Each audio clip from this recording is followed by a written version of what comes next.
So இப்போ assumptions இருக்குது. Don't make assumptions. ஏன் சொல்கிறோன்னா, இப்போ இவ சாப்பிட்றா, எல்லாத்துக்குமே ஒன்று தான் கட்டுறேன், எதிர்த்துல நீ இருக்க. ஸோ இப்போ இவங்க வந்து சாப்பிட்டுட்ருக்காங்க. சாம்பார் சாதம் இன்னொரு வாட்டி போய் பசிக்குது அவங்களுக்கு, சாம்பார் சாதம் தான் இருக்குது, எடுத்து வைக்கிறாங்க. இவளுக்கு சாம்பார் சாதம் ரொம்ப பிடிக்கும்ப்பா. நானே அசியூம் பண்ணிப்பேன், அவளுக்கு பிடிக்குதா, இல்லைன்னா பசினால் சாப்பிட்றாளா, இல்லைன்னா எதுனால, அதெல்லாம் இல்லை. நான் பார்த்தேன், அவள் 2 வாட்டி சாம்பார் சாதம் வச்சுக்கிட்டா, அதனால் அவளுக்கு சாம்பார் சாதம் தான் பிடிக்கும். But that is not the thing. அவளுக்கு பசியால் சாப்பிட்ருப்பா, இல்லைனா வேறு ஏதாச்சும் காரணம் இருக்கும் அதில். அதெல்லாமே இல்லாமல் வீட்டில் நெக்ஸ்ட் டைம் வீட்டுக்கு வரும்போது இவளுக்கு சாம்பார் சாதமே செஞ்சு வைக்கலாம். அன்றைக்கி 2 வாட்டி சாப்பிட்டால, நெக்ஸ்ட் டைமும் நம்ம சாம்பார் சாதமே. அவள் அன்றைக்கி வீட்டுக்கு வரும்போது, அன்றைக்கி நல்லா சாம்பார் சாதம் சாப்பிட்டேன், இன்றைக்கும் சாம்பார் சாதமா அப்படின்னு அவள் இருப்பாள். ஸோ அசம்ஷன்ஸ் வந்து பண்ணிக்கக்கூடாது. யாருக்கு என்ன பிடிக்குமோ பிடிக்காதோ, இல்லை உங்களுக்கு ஏதாச்சும் புரியலையா போய் கேட்டுருணும். நான் இப்படி நினச்சிட்ருக்கேன், உண்மையா இல்லையா, இப்படி எனக்கு ஒரு கருத்து காதில் வந்து விழுந்துச்சு. நிறைய பேர் இப்போது சோஷியல் மீடியாவில் பார்த்தீங்கன்னா ரூமர்ஸ் அப்படின்னு தெரியுமா? ரூமர்ஸ்னால் என்ன? அது கைண்ட் ஆஃப் அசம்ஷன்ஸ் தான். நம்மளுக்கு எதுவும் தெரியாது, உண்மையா பொய்யா எதுவும் தெரியாது. ஒரு 4-5 ரூமர் வந்தோடனே இதுதான் உண்மை, அவங்க டிவோர்ஸா, ஓகே டிவோர்ஸ், அவங்களுக்கு டிவோர்ஸ் இருக்காது, எதுவும் இருக்காது, நம்மளே டிவோர்ஸ் பண்ணிவிடுவோம் நம்ம தாட்சை வச்சுக்கிட்டு. கரெக்டாக? அவங்க குழந்த பிறக்குது அப்படின்னு ஏதாச்சும் நியூஸில் வந்திருக்கும். பிறக்குதோ இல்லையோ, ஓகே குழந்த பிறக்குது தான், என்னமோ நம்ம தான் போய் பார்த்த மாரி, நம்மளுக்கு தெரிஞ்ச மாரி, அவங்க சொந்த வீட்டுக்காரங்க மாரி நம்மளே assumptions. So the world is revolving based on assumptions. So assumptions அப்படின்றது பண்ணிக்கக்கூடாது. அசம்ஷன்ஸ் பண்ணிக்கிறதுனால எவ்வளோ மிஸ் அண்டர்ஸ்டாண்டிங், மிஸ்கம்யூனிகேஷன்ஸ் வந்து நடக்கும். இப்போ நான் ஒன்று பண்ணிகிட்ருக்கேன், நானும் திவ்யாவும் இருக்கோம் அப்படின்னு வச்சுக்கோங்களேன். நான் வந்து ஒரு ஒர்க் கொடுக்குறேன், அவங்களுக்கு பிடிக்குதா பிடிக்கலையா அதெல்லாம் நான் எதுவுமே கேட்கல, கொடுத்துட்டேன். பண்ணியிருப்பாங்க அப்படின்னு நான் நினைக்கிறேன். போய் கேட்டால் பண்ணலை. ஏன் ஈஸியான ஒர்க் தானே கொடுத்தேன், ஏன் பண்ணல? அது ஈஸியாக இல்லையா நீ எப்படி வந்து கிளாரிஃபை பண்ணா? எனக்கு ஈஸி, பட் அவங்களுக்கு வந்து அது கஷ்டமாக இருந்திருக்கலாம். கரெக்டா? பட் நம்ம என்ன நினைப்போம், ஏன்னா ஈஸியான ஒர்க்கு தானே, அவங்க ஏன் இப்படி பண்ணாமல் உட்காண்ட்ருக்காங்க? என்னோடய மைண்டில் அது ஈஸி, என்னோடய அசம்ஷனுக்கு தகுந்த மாதிரி அது ஈஸி.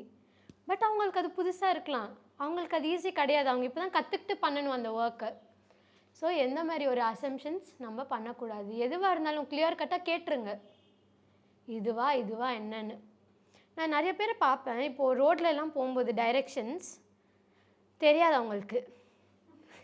தெரிஞ்ச மாதிரி ஸ்ட்ரெயிட்டாக போங்க, ரைட் போங்க, போனால் காடு தான் இருக்கும், நம்மளுக்கு வேண்டிய ரூட் இருக்காது. தெரியாதுன்னா தெரியாதுன்னு சொல்லிடலாம்ல. இல்லை, நம்மளுக்கு தெரிஞ்ச மாதிரி காட்டிக்கணும். ஓகே, இப்போ ஆஷிஷ் இருக்கான். ஸோ ஆஷிஷ்க்கு வந்துட்டு ஏதாச்சும் பிடிக்கும் அப்படின்னா யாராச்சும் வந்து என்னை கேட்குறாங்க, அப்போ ஆஷிஷ் என் கூட இல்லை. ஆஷிஷ்க்கு இது பிடிக்குமா, இது வந்துட்டு இப்படி பண்ணால் அவங்களுக்கு பிடிக்குமா அப்படின்னா, அன்றைக்கி நான் பார்த்தேன் அவங்களுக்கு ரொம்ப பிடிச்சிருந்தது, பிடிக்கும் ஆஷிஷ்க்கு. நம்மளே வந்துட்டு ஆன் தேர் பிஹாஃப் நம்ம அசியூம் பண்ணிக்கிட்டு சொல்லிடுவோம். அவங்க அங்கே இருக்க மாட்டாங்க அந்த ஒரு சூழ்நிலையில். எனக்கு எப்படிப்பா தெரியும் ஆஷிஷ்க்கு பிடிக்குமா பிடிக்காதா அப்படின்னு சொன்னால் எப்படி இருக்கும்? இல்லை நான் பார்த்தேன் அன்றைக்கி, அவனுக்கு பிடிக்கும், நீங்கள் பண்ணுங்க எப்படின்னா எப்படி இருக்கும்? கரெக்டாக தப்பா? அசம்ஷன்ஸ் பண்ணுறது தப்பு. ஸோ எதுவாக இருந்தாலும் அசம்ஷன்ஸ் அப்படின்றது இருக்கக்கூடாது. ஸ்ட்ரெயிட் கட்டாக கேட்டுருங்க. Be expressive. நிறைய பேர் சொல்லுவாங்க, நான் இன்ட்ரோவர்ட், அதனால் நான் வந்துட்டு பேச மாட்டேன். சரி, நீ பேசலடா, பேசாத. அசம்ஷன்ஸ் பண்ணிக்கிட்டு நீனே வந்துட்டு யார் ஆன் சம் அதர்ஸ் பிஹாஃப் நம்ம ஆன்சர் பண்ண வேண்டாம். எங்கே பேசணுமோ அங்கே பேசணும். அதுதான் be impeccable with your words. இந்த 4 அக்ரிமெண்ட்ஸுமே ரொம்ப கனெக்டட் நீங்கள் பார்த்தீங்கன்னா. ஸோ வேர்ட்ஸ் எங்கே யூஸ் பண்ணணுமோ அங்கே யூஸ் பண்ணணும். ஸோ எங்கே கேட்கணுமோ அங்கே கேட்டு கிளியர் பண்ணிக்கிட்டா முடிஞ்சிடும் இல்லையா? இப்போ நான் வந்துட்டு ஜாப்க்கு போகிறேன், இன்னொரு எக்ஸாம்பிள். எனக்கு ஒரு சர்டன் சேலரி வேணும், இல்லைனா வந்துட்டு சரி ஜாப்க்கு போய் இன்டர்வியூ கொடுக்குறேன். இன்டர்வியூர் வந்து நல்லா சிரித்து பேசுகிறது, வெரி இன்டெலிஜென்ட், நல்லா ஆன்சர் பண்ணிங்க, சூப்பர் அப்படின்னோடனே வீட்டுக்கு போய்ட்டு நம்மளுக்கு தெரியாது அவங்க நம்ம ஹையர் பண்ணிப்பாங்களா இல்லையோ தெரியாது. அவங்க சிரித்து பேசிட்டாங்க, வந்துடும் ஜாப். மோஸ்ட்டாக 99% வந்துடும், அந்த 1% எனக்கு தெரியாது. சிரித்து தான் பேசுவாங்க.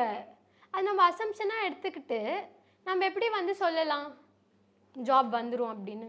Don't make assumptions.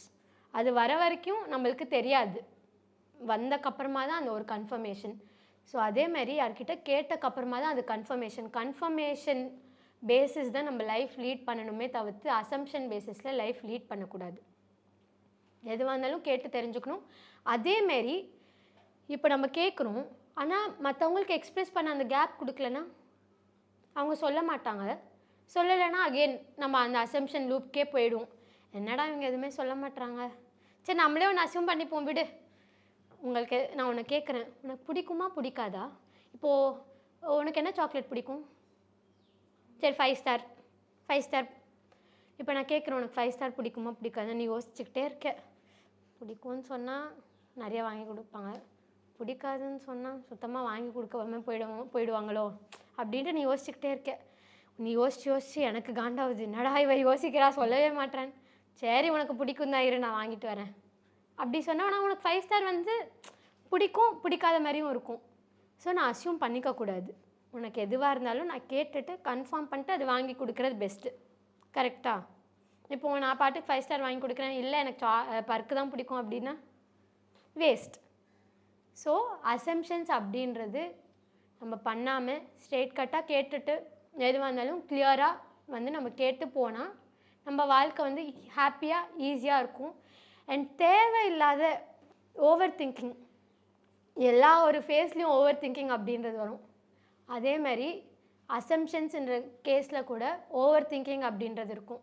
இப்போது ஒரு சென்டென்ஸை நான் வந்துட்டு 4 வார்த்தையில் முடிக்கலாம், 10 வார்த்தையில் முடிக்கலாம். கிளியர் கட்டாக கேட்டுட்டா நம்ம மைண்டில் 4 வார்த்தை தான் இருக்கும். அசம்ஷன்ஸ் பண்ணிட்டா 10 வார்த்தை ஆகிடும் அது. ஸோ எவ்வளோ தேவையில்லாத எனர்ஜி நம்ம இன்வெஸ்ட் பண்ணுறோம் மைண்டில். கரெக்டாக? ஸோ அந்த இன்வெஸ்ட்மெண்ட் இல்லாமல் ஸ்ட்ரெயிட் கட்டாக கேட்டுட்டு இதுதான் இது அப்படின்னு கேட்டுட்டா முடிஞ்சிடும். எந்த மாதிரி ஒரு அசம்ஷன் இருக்காது அப்படின்னு நம்ம புரிஞ்சுக்கணும். 4th அக்ரிமெண்ட் என்னென்னா, ஆல்வேஸ் டூ யுவர் பெஸ்ட். பெஸ்ட்னா என்ன? ஒவ்வொருத்தரும் நீங்கள் இப்போ இது சொல்லி தான் ஆகணும், நான் விட மாட்டேன் உங்களை. உன்னை பொறுத்த வரைக்கும் பெஸ்ட்னா என்ன? குட். உங்களுக்கு பெஸ்ட்னா என்ன? ஜென்ரலாக நல்லா பர்ஃபெக்ஷனோட பண்ணுறது அப்படி எடுத்துக்கலாமா? சரி, நீங்கள் எல்லாம் மௌனமாக தான் இருக்கீங்க. So always do your best அப்படின்னா, பெஸ்ட்டுன்றது டே டு டே சேஞ்ச் ஆகிக்கிட்டே இருக்கும். இன்றைக்கி உள்ள அந்த சூழ்நிலையில் நான் பண்ணுறது அது பெஸ்ட்டாக இருக்கும். எனக்கு உடம்பு சரியில்லை, நான் வேலை பண்ணி தான் ஆகணும். அந்த ஒரு சூழ்நிலையில் கூட நான் பெஸ்ட்டு கொடுக்குறது பெஸ்ட்டு. நான் வந்து முன்னாடி நாளோட கம்பேர் பண்ணக்கூடாது. எதுக்குன்னா நேற்று எனக்கு நான் நல்லா இருந்தேன், ஐ வாஸ் ஹெல்த்தியாக இருக்கும்போது என்னோடய பெஸ்ட்டு டிஃப்ரெண்ட்டாக இருக்கும். என்னோடய அவுட்புட் அண்ட் கேப்பபிலிட்டி இன்னும் பெஸ்ட்டாக இருக்கும். ஹெல்த்தியாக இருக்கும்போது நான் வந்து 100%க்கு கொடுப்பேன். அன்ஹெல்தியாக இருக்கும்போது 90% கொடுத்தாலுமே வந்துட்டு அது பெஸ்ட்டு தான். பிகாஸ் அந்த டைமுக்கு நம்ம ஃபுல் கெப்பாசிட்டி யூஸ் பண்ணிக்கிட்டு நம்ம கொடுக்குறோம். கரெக்டாக? ஸோ பெஸ்ட் அப்படின்றது டெய்லி மாறிக்கிட்டே இருக்கும். அண்ட் நம்ம வந்து கம்பேர் பண்ணிக்கக்கூடாது. இன்னொன்று என்னென்னா, மோஸ்ட் ஆஃப் தி டைம் பேரண்ட்ஸாக இருக்கட்டும், ரிலேட்டிவ்ஸாக இருக்கட்டும், ஃப்ரெண்ட்ஸாக இருக்கட்டும், இல்லை நம்மளே வந்துட்டு கம்பேர் பண்ணிக்கிட்டே இருப்போம் எல்லோரும் கூட. சார் இவன் இப்படி பண்ணான், அவன் சூப்பராக பண்ணான், அவன் பெஸ்ட்டு கொடுத்தான், நான் கொடுக்கலையோ அதனால தான் ஒழுங்காக வரலையோ அவுட்புட் அப்படி நம்ம சொல்கிறோமா இல்லையா? கரெக்டாக? இப்போ நிறைய பேர் மார்க்ஸில், எவ்வளோ பேர் மார்க்ஸில் உங்கள் வீட்டில் கம்பேரிஷன் வரும்? வரும், எல்லாருக்குமே வரும். கை தூக்க பயப்படுறீங்க. மோஸ்ட்லி கம்பேரிஷன் அப்படின்றது ஏதோ லாட் மார்க் ஏன் வரல, அது எதனால? மற்றவங்க கூட கம்பேர் பண்ணும்போது அது அவங்களுடைய பெஸ்ட். 98 அப்படின்றது நம்மளுடைய பெஸ்ட். இப்போது இந்த எக்ஸாமில் வந்துட்டு நான் 90 தான் வாங்குகிறேன், நெக்ஸ்ட் எக்ஸாமில் நான் 98 வாங்கினா அது பெஸ்ட்டாக கிடையாதா? பெஸ்ட்டு தானே. ஸோ இது பெஸ்ட்டாக இருக்கும்போது நம்ம இப்படி பெஸ்ட்டை கம்பேர் பண்ணிக்கணுமா, இல்லை வேறு யார் கூடயோ சம்மந்தமே இல்லாதவங்க கூட நம்ம பெஸ்ட்டை கம்பேர் பண்ணிக்கணுமா? நம்மளோட ப்ராக்ரெஸ்ஸை தான் நம்ம பார்த்துக்கணும் எப்போவுமே லைஃப்பில். நேற்றை விட இன்றைக்கி நல்லா பண்ணினா, இன்றைக்கி விட நாளைக்கு நல்லா பண்ணினா, இதுதான். அண்ட் லாஸ்ட் வரைக்கும் கிவ் அப் பண்ணக்கூடாது எப்போவுமே. This is very important. Last வரைக்கும் இதுக்கு ஒரு ஸ்டோரி சொல்கிறேன். ஸோ ஒருத்தவங்களுக்கு எப்படின்னா வந்துட்டு மெடிடேஷன் பண்ணும்போது அவங்களுக்கு வருது, மெடிடேஷனில் நிறைய நாளாக தியான சாதனை பண்ணிகிட்ருக்காங்க. நிறைய நாள் அந்த தியான சாதனைக்கு அப்புறமா அவங்களுக்கு மெடிடேஷனில் வருது, இப்படி கொஞ்சம் தூரம் போய் கிரவுண்டை டிக் பண்ணால் உனக்கு கோல்டு கிடைக்கும் அப்படின்னு. ஸோ அவங்க வந்து கொஞ்சம் தூரம் போய் போய் டிக் பண்ணிக்கிட்டே இருக்காங்க, கோல்டே கிடைக்கல. ஆன் தி வேல ஒரு ருஷியை வந்து மீட் பண்ணுறாங்க. பாருங்கள், நான் இப்படி டிக் பண்ணிக்கிட்டே இருக்கேன், எனக்கு கோல்டே கிடைக்கல, ஆனால் எனக்கு மெடிடேஷனில் வந்துச்சு, நான் பார்த்தேன், எனக்கு கிடைக்க மாட்டேங்குது அப்படின்னோடனே மறுபடியும் இந்த ரிஷி வந்து என்ன சொல்லுவார், சரி இன்னும் முன்னாடி போ கிடச்சிரும், சரி மறுபடியும் டிக் பண்ணிக்கிட்டே இருப்பார். ஒரு இடத்துல சரி இங்கே தான் இருக்கும் போல் அப்படின்னு டிக் பண்ண ஆரம்பிச்சுடுவார். டிக் பண்ணி ஒரு ஹாஃப்வே வந்தக்கம்மா இனி ஐயோ நான் கிவ் அப் பண்ணிடுறேன், என்னால் முடியல, டிக் பண்ணுறேன் வரவே மாட்டேங்குது இந்த கோல்டு வந்துட்டு, நான் இவ்வளோ தான் பண்ணுறது அப்படின்னு அவர் விட்டுருவார் இந்த ஸ்டேஜ் ஆஃப் கிவிங் அப். ஆனால் என்ன அவருக்கு என்ன தெரியாதுன்னா இன்னும் கொஞ்சம் டிக் பண்ணால் கீழே தான் இருக்குது அந்த கோல்டு. ஸோ அவர் என்ன பண்ணியிருக்காரு, அவ்வளோ பண்ணிட்டாரு, அவ்வளோ டிக் பண்ணிட்டாரு, இன்னும் கொஞ்சம் டிக் பண்ணால் என்ன இருக்கும், கிடச்சிருக்கும். ஸோ அவர் என்ன பண்ணிட்டார், அவ்வளோ கஷ்டமும் பட்டு at the end give up பண்ணிட்டார். ஸோ இதை பெஸ்ட்டாக நம்ம எப்படி கிளாஸிஃபை பண்ண முடியுமா பண்ண முடியாதுன்னா நம்ம பண்ண முடியாது. பிகாஸ் அந்த வரைக்கும் அது வந்துட்டு அவர் கெப்பாசிட்டியோடு பண்ணி அந்த கொஞ்சத்துக்கு விட்டுட்டார். ஸோ எப்போவுமே வந்துட்டு you never know at the end of the day result என்ன அப்படின்னு. And coming to this results best வந்துட்டு நம்ம எப்படி கிளாஸிஃபை பண்ணுவோம் ஜென்ரலாக, எனக்கு ஒரு ரிவார்ட் கொடுத்தா தான் பெஸ்ட். நான் சூப்பராக பண்ணேன் ஆனால் எனக்கு கிஃப்ட்டு வரல. இப்போ நம்ம மைண்டில் என்ன ஆகும், என்னடா நம்ம சூப்பராக பண்ணோன்னு நினச்சோமே, எனக்கு கிஃப்ட்டு வரல, அப்போ நான் நல்லா பண்ணலையா வருமா? ஸோ நம்ம என்ன கேட்குறோம், வேலிடேஷன் கேட்குறோம் எல்லார்கிட்ட. நான் பெஸ்ட்டாக பண்ணதுக்கு நான் வேலிடேஷன் சீக் பண்ணுறேன். வேலிடேஷன்னா என்ன, யாராச்சும் சொன்னால் தான் நான் நல்லா பண்ண மாதிரி. ஆனால் நல்லா பண்ண நம்மளுக்கு எப்படி தெரியும், நம்மளுக்கு அந்த ஒரு சாட்டிஸ்ஃபேக்ஷன் இருக்கணும், அந்த சோல் சாட்டிஸ்ஃபேக்ஷன் அப்படின்னு சொல்கிறோம் இல்லையா, அது நம்மளுக்கு இருந்தால் போதும், யாரும் வேலிடேட் பண்ண வேண்டாம் நம்மளுக்கு. நம்மளோட validation is more then enough. And யாரும் ரிவார்ட்ஸ் கொடுத்தா தான் நம்ம பெஸ்ட்டாக பண்ணணுன்னு அவசியம் இல்லை. நம்மளுக்கு நம்ம பண்ணது பிடிச்சிருக்கா, சாட்டிஸ்ஃபை ஆயிருக்கோமா, நம்மளோட பெஸ்ட்டு கொடுத்துமா, ஹார்ட் ஒர்க் போட்டுமா, நம்மளோட ஸ்மார்ட் ஒர்க் போட்டுமா, நல்லா ரிசர்ச் பண்ணி அந்த வேலையை பண்ணுமா, அதோட அவுட்புட் வந்து நம்மளுக்கு சம்மந்தம் இல்லை. நிறைய பேர் நீங்கள் பார்த்தீங்கன்னா அவ்வளோ நல்லா பண்ணாமல் கூட அவங்களுக்கு ரிவார்ட்ஸ் கிடைக்கும். ஸோ அது நம்ம எப்படி வேலிடேட் பண்ணுறது பெஸ்ட்டாக இல்லையா அப்படின்றது. So there is never a validation. நம்மளுக்கு அந்த சோல் சாட்டிஸ்ஃபேக்ஷன் இருக்கா, நம்ம பண்ணது நம்மளுக்கு பிடிச்சிருக்கா, அவ்வளோதான். இப்போ நான் இந்த ட்ரெஸ் வந்து நானே தைச்சிருக்கேன் அப்படின்னு வச்சுக்கலாம். இப்போ எனக்கு பிடிச்சிருந்தா அது பெஸ்ட், நான் நல்லா பண்ணேன், எனக்கு பிடிச்சிருக்கு, போட்டால் அழகாக இருக்குது, அதுதான் என்னுடைய பெஸ்ட். இப்போ நான் வந்து வெயிட் பண்ணுவேன், என் ட்ரெஸ் நல்லாயிருக்கா. இது எப்படி, நானாக போய் வேலிடேஷன் கேட்டு வாங்கிட்டு ஓகே நீங்கள் எல்லாம் சொன்னக்கம்மா தான் என் ட்ரெஸ் நல்லாயிருக்கு அப்படின்னு வேலிடேட் பண்ணுற மாதிரி. அது நம்மளுக்கு தேவையில்லை. நீ போட்டோன்னே உனக்கு அது அழகாக இருக்கானா அது போதும், அதுதான் பெஸ்ட். யாரோ வந்து சொல்லிவிட்டு நம்ம வேலிடேட் பண்ணுறதுக்கு நம்ம வந்து சீக் பண்ணல, அந்த வேலிடேஷன் வந்து நம்ம சீக் பண்ணல. ஸோ பெஸ்ட் அப்படின்றது டே டு டே வந்து it's a changing process. And last வரைக்கும் கிவ் அப் பண்ண வேண்டாம். ஸோ இதுக்கு என்னோடய எக்ஸாம்பிளே நான் கொடுக்குறேன். ஸோ நான் பேசிக்லி ஃபேஷன் டிசைன் படித்து முடிச்சிருக்கேன் இப்போ தான். ஸோ என்னோடய இன்ஸ்டிடியூட்டில் என்ன பண்ணாங்கன்னா, ஒரு ஃபேஷன் ஷோ இருக்குது அப்படின்னு 3 days முன்னாடி தான் சொன்னாங்க. எனக்கு 1 day வந்து டிசைன் செலக்ட் பண்ணுறதுலேயே முடிஞ்சிருச்சு. ஸோ சரி இன்னும் 2 days நான் தைச்சி முடிச்சிடணும், அண்ட் ஃபேஷன் ஷோ அன்றைக்கி நான் போட்டுட்டு வாக் பண்ணணும். ஸோ லாஸ்ட் வரைக்கும் தைக்கிறேன், அன்றைக்கி நைட் ஃபுல்லாக தூக்கமே இல்லை எனக்கு, தைச்சிக்கிட்டே இருக்கேன். ஃபேஷன் ஷோக்கு 3 hours முன்னாடி கூட வீட்டில் தைச்சிக்கிட்டே என்னால் முடியல, இந்த ட்ரெஸ் முடியுமோ முடியாதோ எனக்கு தெரியல, விட்டுறலாம் அப்படின்ற ஸ்டேஜில் இருக்கும்போது எங்கள் அம்மா சொன்னாங்க, சரி நீ ஃபேஷன் ஷோக்கு போகணுன்னு அவசியம் இல்லை, நீ தைச்சிக்கோ, முடிஞ்சால் நீ போய் போட்டுட்டு நடந்துக்கோ அப்படின்னு சொன்னாங்க. சரி இவ்வளோ தூரம் பண்ணுவோம், பண்ணிவிட்டு போவோம். சரி அந்த டைமுக்கு இன்னும் ஷோ ஆரம்பிக்கலைன்னா பார்ட்டிசிபேட் பண்ணலாம், ஷோ ஆரம்பிச்சுன்னா சரி will go and see, there is nothing wrong இல்லையா. எப்போவுமே நம்ம எல்லாத்துலேயும் போயிட்டு நம்ம இருக்கணும்னு அப்படி அவசியம் இல்லை. லாஸ்ட் வரைக்கும் தைச்சிக்கிட்டே இருக்கேன், கிளாஸ்க்கு போனவங்க கூட தைச்சிக்கிட்டே இருக்கேன். என்னோடய டீச்சர்ஸ்லாம் திட்டுறாங்க, ஒரு ட்ரெஸ்ஸை எவ்வளோ நாளாக தான் தைச்சிக்கிட்டே இருக்கியே, நீ முடிப்பியா, ஃபேஷன் ஷோ இன்னொரு 1 hourல ஆரம்பிக்குது எனக்கு, நானாலும் தைச்சிக்கிட்டே இருக்கேன். யூ ஒன்ட் பிலீவ், இனி எல்லோரும் ரெடி ஆகிட்டாங்க, எல்லோரும் ரெடியாகி உட்காந்துட்டாங்க, அதுக்கப்புறமா தான் நான் ட்ரெஸ்ஸு தைச்சி முடிச்சுட்டு போய் நான் ரெடியாக நான் அப்போ ஆரம்பிக்கிறேன். ஸோ சரி நம்மளுக்கு இன்னும் டைம் இருக்குது, எல்லோரும் ரெடியான என்ன, நம்மளுக்கு இன்னும் நம்மளுடைய ஸ்லாட் வர வரைக்கும் டைம் இருக்குது. ஸோ அதுக்குள்ளே நம்ம ரெடி ஆகிட்டு உட்காந்துடலாம் அப்படின்னு சரி போய் ரெடி ஆகிட்டு ட்ரெஸ்லாம் போட்டுக்கிட்டு உட்காந்துட்டேன்.